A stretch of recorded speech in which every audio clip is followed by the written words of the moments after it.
Senhor esteja convosco. Ele está no meio de nós. Proclamação do Evangelho de Jesus Cristo segundo São Marcos. Glória a vós, Senhor.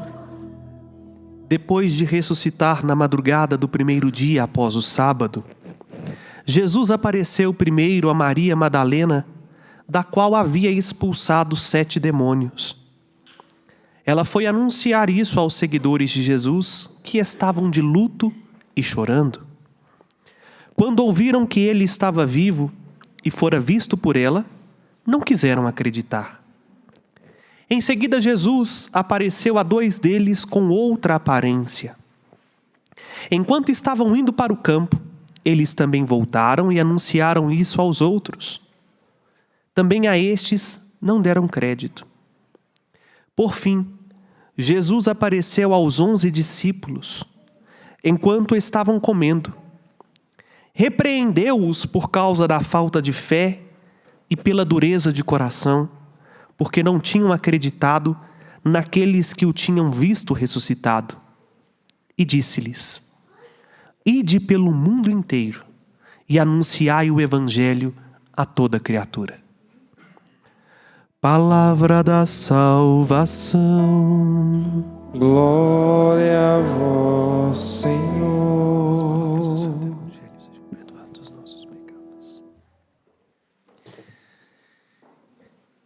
Caríssimos irmãos e irmãs, este é o dia que o Senhor fez para nós, como bem cantou o Fábio na aclamação ao Evangelho. Por isso desejo a vocês uma feliz e santa Páscoa. A festa da Páscoa reacende em nosso coração tal certeza do céu, que a igreja não celebra simplesmente no domingo, mas celebra 8 dias como se fosse o único dia. Por isso hoje ainda nós estamos na manhã daquele domingo, na manhã do domingo passado, porque o nosso tempo na liturgia não é medido pelo cronos. Em português vem a palavra cronologia, né? Não é medido pela hora, pela estação. Ao celebrarmos, nós vivemos o Kairos, nós vivemos o tempo da graça. E a graça que Deus nos concede é esta, de ver que Ele vive, Ele reina, Ele está no meio de nós e é nosso Senhor.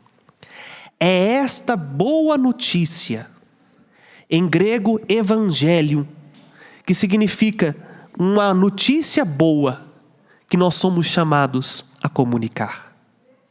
Nós cristãos, nós temos um diferencial que nos, ao mesmo tempo, compromete, mas nos distingue. Nós nos compreendemos em primeiro lugar, não como um povo que faz um esforço para alcançar o coração de Deus. O princípio da religião, de quaisquer religião que você possa imaginar, monoteísta ou politeísta, é um esforço humano de atingir a divindade. Inclusive, as nossas grandes religiões monoteístas partem desse princípio, como por exemplo o judaísmo, no qual o ser humano ele tenta aproximar-se de Deus a partir dos holocaustos e sacrifícios. O cristianismo ele tem uma diferença que o distingue de qualquer outra religião. A gente não faz esforço nenhum para chegar até Deus. Deus que fez o esforço de chegar ao coração do homem. A iniciativa não é do ser humano de aproximar-se do divino, mas é o próprio Deus que assume a condição humana. Nós não temos mérito nenhum nessa história. A nossa compete uma única coisa: acolher, aceitar, abrir o nosso coração e deixar que este Deus tão divino, mas tão humano, transforme a nossa vida. A primeira coisa que nos distingue é esta: Deus nos amou por primeiro. Não foi você que escolheu amar a Deus, foi Ele que te amou, te escolheu e te chamou. Mas em segundo lugar, e aqui é o gargalo que muita gente se recusa, até entendem com muita luta Tanto é que depois de amanhã, se não me falha a memória, perdão, pata antecipando, eu já estou achando que hoje já é 30 de abril, não. No dia 2, nós vamos celebrar Santo Atanásio, que é bispo e doutor da igreja, que foi responsável por combater uma heresia, o arianismo, que se recusava a aceitar que Deus se fez homem. E isso, em maior ou em menor proporção, nos toca, porque é muito difícil a gente entender que o Criador se faça criatura, que aquele que nos fez se sujeitou a ser igual a mim. Mas veja, até que esse ponto a gente ainda consegue, me desculpe a expressão, engolir. Mas que este Deus tenha morrido já é demais. Porque nós entendemos que Deus, o princípio da divindade é ser imortal. Deus entrou na morte. A morte que eu e você vamos experimentar um dia, Ele entrou. Para que até na morte a gente tenha essa certeza, nem lá nós estamos separados dEle. Agora o que nos distingue ainda mais é ver que o Deus que assumiu a condição humana entra na morte, vence a morte, ressuscita. A ressurreição de Jesus já é a nossa vitória. Porque, meus irmãos e irmãs, quando nosso Senhor Jesus Cristo ressuscita, não é simplesmente um morto que volta a viver. Na nossa cabeça, a primeira imagem de ressurreição, a gente pensa nisso. O que a gente fala quando alguém volta a viver milagrosamente? Ressuscitou. Não. Jesus ressuscitado não é um morto reanimado. Porque vejam, o que aconteceu com Lázaro, o que aconteceu com a filha da viúva de Naim. Estavam mortos, voltaram a viver. Mas morreu de novo. Uma hora a morte tocou. O ressuscitado não morre. O ressuscitado vive para sempre. O ressuscitado é a meta final da vida humana, porque nós somos feitos para este dia, o dia da ressurreição. Por isso que a gente celebra a Páscoa grandemente. Primeiro, para que a gente acolha lá no profundo do nosso coração esse mistério que nos toca. E só quando a gente acolhe a profundidade desse amor de Deus, que tem um nome, que nós chamamos na nossa língua de misericórdia, é que nós nos tornamos capazes de vencer a morte que bate à porta todos os nossos dias. Sabe por quê? Todo dia nós somos desafiados a permanecer vivos. Seja por causa de fato de coisas que nos colocam em risco de vida iminente, como a possibilidade de um acidente de trânsito, ou uma enfermidade que bate à porta. Ou seja, por questões que nos roubam o sentido de viver. Notícias negativas, frustrações, medos, decepções. Se o nosso coração não está alicerçado, se o nosso coração está duro a este mistério tão grande de luz, a gente morre. Porque a gente vai perdendo o porquê permanecer nesse mundo. Se a gente for falar com sinceridade, viver é a coisa mais sem sentido que existe. A vida, no sentido mais humano da palavra, como diria Sartre, é um ser para o nada. Nós caminhamos para o absurdo. Porque na mesma hora que alguém que está bem, vem, tropeça, escorrega, bate a cabeça, morre. Ou na mesma hora que tudo vai muito bem, chega para nós uma notícia que perdemos o emprego e tudo aquilo que nós havíamos planejado se vira do avesso. Se a gente não tem um coração quebrantado pela força da ressurreição, o encantamento com as coisas mais simples da vida vai esvaindo. Como que uma torneira aberta, não totalmente, mas pingando gota a gota. Uma hora o balde enche e a gente não consegue encontrar mais encanto, alegria, vigor, força. A nossa vida de São Paulo está escondida, mas está escondida no ressuscitado. Diz e fiz esta grande introdução para falar o porquê que São Marcos faz esse resumão.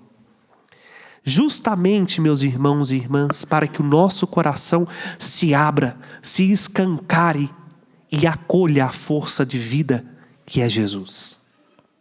Só em Jesus a gente não desiste de lutar por aqueles que amamos, mesmo quando eles nos traem, mesmo quando eles decepcionam as nossas expectativas. Só em Jesus a gente é capaz de mortificar a nós mesmos, porque senão nós nos tornamos reféns dos nossos instintos e dos nossos prazeres, e fazemos mal a tanta gente, quando a gente vira uma pessoa desordenada, porque quem manda em nós agora não é a nossa vontade no profundo sentido dela, mas são os nossos instintos. Nos tornamos pessoas amargas, porque as pessoas, pensamos assim, estão ao nosso lado para nos servir, para nos fazer o bem. Só Jesus nos consegue tirar do centro e nos devolver uma vida que nem mesmo a morte biológica pode nos amedrontar. É justamente esta vida que o ressuscitado pede de nós. Vejam, eu disse no início, ser cristão nos distingue. Nos distingue porque se de fato cremos que Cristo ressuscitou e nossa vida está escondida nele, nós vivemos no tempo presente de um modo diferente, com uma perspectiva além, com um olhar mais no futuro, mas ao mesmo tempo nos compromete. Porque a nossa missão, que recebemos dele, é anunciar a toda criatura esta boa notícia. Qual é a boa notícia? A misericórdia de Deus não conhece limites. Deus nos amou por primeiro e Ele está vivo. É interessante, meus irmãos e minhas irmãs, notarmos que não basta ver Jesus com os olhos, é necessário acolher Jesus no coração. É interessante o versículo 14, que diz claramente do que eu acabei de dizer. Quando Jesus apareceu aos 11, São Marcos diz assim: por fim Jesus apareceu aos 11 discípulos enquanto estava comendo, e prestem atenção, e repreendeu-os por causa da falta de fé e pela dureza de coração, porque não tinham acreditado naqueles que tinham visto o ressuscitado. A gente precisa nos tornar dóceis na fé. Não é sermos ingênuos e acreditar em tudo aquilo que chega aos nossos ouvidos. Ser dócil na fé é reconhecer as pegadas do amor, é reconhecer as pegadas do Cristo naquilo que as pessoas nos fazem, nos testemunham e nos dizem. É conhecer a presença do Cristo, por exemplo, como quando lanço o olhar lá no fundo da igreja e vejo a mãe com uma criança no colo, a criança dormindo, e a criança sabe que pode dormir tranquilamente no colo da mãe, porque ali tem um colo que a ama, mas ao mesmo tempo, por mais que a mãe esteja cansada, porque vai pesando, né? O corpo de uma pessoa dormindo pesa mais. Por mais que ela esteja às vezes cansada, ela não desiste de segurar o filho. É olhar para esta cena e ver, por exemplo, ali, uma pegada do ressuscitado. Um traço do ressuscitado que nos diz que nele nós podemos descansar, nele nós podemos confiar, porque ainda que a mãe esqueça do seu filho, ele jamais se esqueceu de nós. Só um coração quebrantado pela fé é capaz de se comover, por exemplo, como os que vocês daqui a pouco, ao sair desta ermida, poderão ver, a beleza da criação. Quanto tempo tem que a gente já não consegue mais apreciar a beleza das coisas simples, né? O mundo foi nos cegando. Nós estamos tão acostumados com efeitos especiais, cenas de Hollywood e computador e tudo mais, que, por exemplo, um nascer do sol já não nos encanta. Uma flor que floresce no meio de uma pedra, para nós é coisa banal. E, no entanto, o computador não pode manifestar aquilo que uma florzinha simples pode mostrar, a força da vida. A gente só movido pela fé é capaz de perceber que Ele está no meio de nós. E que a presença dEle é real, é concreta. Não é porque eu lembro dEle, é porque Ele de fato está vivo, que a nossa vida é mudada. Olha o que a primeira leitura diz. Os anciãos e os escribas, resumindo, gente entendida, gente importante, ficaram admirados ao ver Pedro e João, que falavam tão bem, com segurança. Diz o versículo 13, pois eram pessoas simples e sem instrução. Tem hora que eu gosto de ver, sabe? Me desculpe o desabafo. Tem hora que eu gosto de ver alguns dos meus irmãos padres levando alguns tapas de luva de pessoas que não têm instrução nenhuma. Porque nós, clérigos, corremos um grande risco de nos achar donos de Deus. Porque estudamos teologia, somos formados nisso, naquilo outro, entendemos daquilo, enquanto na verdade, somente quem é simples entende de fato quem é Deus. Porque abre o coração. Não se conhece o ressuscitado debruçando sobre livros. Não se conhece ressuscitado lendo o que disseram a respeito dele. Só quem viu, só quem provou, só quem experimentou, entende e vive o que é uma vida nova em Jesus. E aí nós nos tornamos como Pedro. Podemos até não ser alfabetizados, podemos até não ter instrução, mas nós temos fé. E a fé é o bastante. Tanto a fé é o bastante que São Tomás de Aquino, grande doutor da igreja, que inclusive São João Paulo II disse que nenhum teólogo contemporâneo é capaz de superar a teologia de São Tomás de Aquino. São Tomás de Aquino diz num canto, que muita gente nem sabe que é dele, o tão sublime sacramento, ele pede algo que para nós parece bobagem. Venha a fé por suplemento, os sentidos completar. Ou seja, nós temos 5 sentidos, não é? São Tomás de Aquino está falando que nós precisamos de um 6º sentido, a fé. Porque só a fé é capaz de fazer com que eu e você, às vezes inseguros diante dos problemas da vida, diante das dificuldades, amedrontados frente a pessoas, frente a ocasiões, tenhamos a firmeza e a segurança que vem não de nós, mas vem do ressuscitado. Porque como diz São Paulo, eu sei em quem eu coloquei a minha confiança.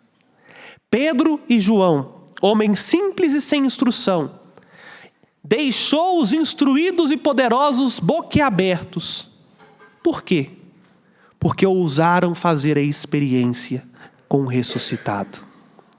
Este é o grande convite que eu e você somos chamados a tomar parte, a nos aproximar de um coração pulsante, que é o coração de Jesus.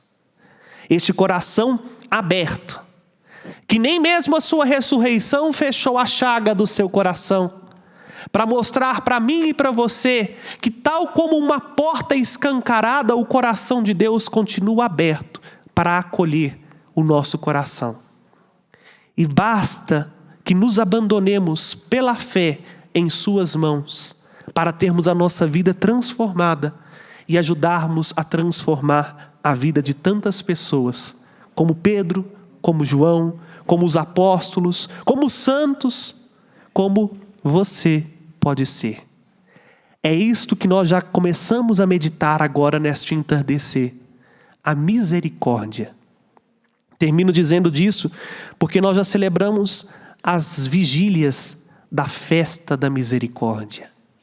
São João Paulo II instituiu que o domingo da 8ª da Páscoa, isto é, o domingo de amanhã, fosse celebrada na igreja do mundo inteiro a festa da divina misericórdia. E por quê? Porque a ressurreição de Jesus é a prova mais cabal da misericórdia de Deus. Deus é misericórdia. E vejam, aqui termino, como diz, falando da misericórdia, mas citando a apóstola da misericórdia, Santa Faustina Kowalska, que na sua vida teve a experiência de ver o Cristo ressuscitado, cujo coração jorrava os raios da misericórdia. O sangue que receberemos e a água pela qual nós já passamos nela, a Eucaristia e o batismo. Jesus diz que nenhum ser humano irá fugir dos seus braços. Aqueles que não querem em vida, que não querem no tempo presente acolher o seu braço da misericórdia, um dia terá que acolher o seu braço de justo juiz. Vejam, meus irmãos e irmãs, a misericórdia de Deus para nós é o tempo presente. A misericórdia de Deus para nós é este convite para assumir para valer a nossa missão, de dar testemunho de que Ele vive, está no nosso meio e que basta uma única coisa para ter a nossa vida transformada: abrir o nosso coração pela fé e fazer com que a sua misericórdia nos alcance. Que o ressuscitado, cujo círio nos representa a chama viva e incandescente do seu amor que ilumina as nossas trevas, nos faça homens e mulheres de fé, para vivermos da fé e superarmos as lacunas que há no nosso coração e no nosso entendimento, a fim de que a vida divina comece a operar em nós e possamos ser arautos do Evangelho da Misericórdia, portadores de uma boa notícia, transformadora, porque pode mudar o mundo, mas ao mesmo tempo transformante, porque transformou por primeiro o nosso coração. Louvado seja o ressuscitado, nosso Senhor Jesus Cristo. Para sempre seja louvado. Com confiança fiquemos de pé e